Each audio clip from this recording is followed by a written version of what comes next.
Hi guys! Tapos yung PLE, so marami akong time mag-TikTok ngayon. Maraming nag-comment dun sa previous TikTok ko na nag-review ako ng scrub. So, bumili ulit tayo ng tatlo. Yung isa dito, padala pa ng isang brand.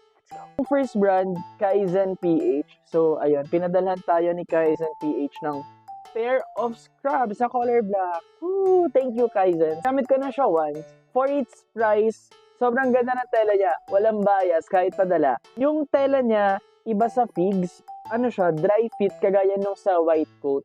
Kung gusto niya ng same tela ng sa white coat Manila, pero mas mura, ito na yung best buy, Kaizen PH. Bilis din matuyo yung pawis dito. Meron siyang 1 pocket sa sa upper left, kasya yung phone, 2 pockets sa gilid. Parang yung kay Liza Soberano rin sa gilid. Kagaya last time sa white coat, yung pa ganon, hindi pa ganon. Isang beses ko pa lang kasi siya nagamit, so hindi ko masabi kung mabilis siya magtastas. Pero mukhang hindi naman.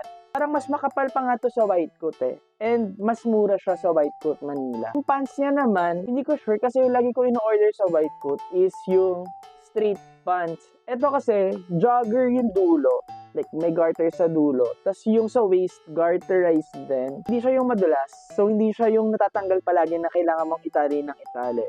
So, yung pockets niya, meron magkabila sa likod, left and right. Gilid, magkabila din, merong tigdalawa. Ito, 1 and 2.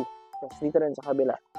1 and 2. Ang verdict natin ay, ito yung best buy kapag gusto nyo ng dry fit na very affordable. Go with Kaizen. Ito yung best buy talaga, promise. Next brand is Sage. Sage Scrubs. So, because sa last video, parang yung white coat Manila yung figs here sa Philippines. Ito yun guys. Yung tela niya very figs. Very makapal. Mas cheap siya compared sa figs. Na-embroider ko na din siya.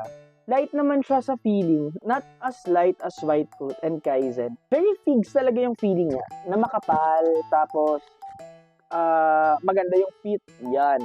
Outer pocket tsaka inner pocket sa upper left. Sa baba naman, ganoon din yung pocket nga left and right, sa gilid din.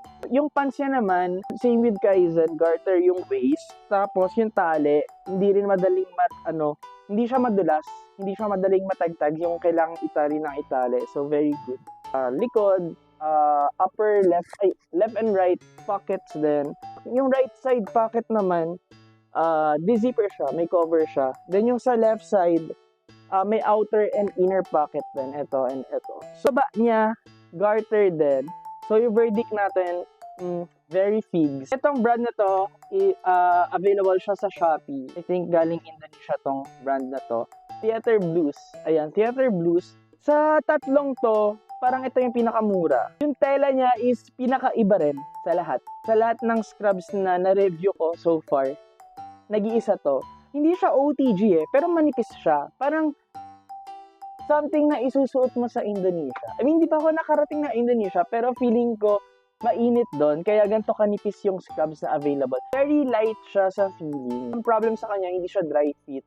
So, yung pawis mo, kitang-kita. Ako kasi pawisin ako, so yun yung problem ko sa kanya.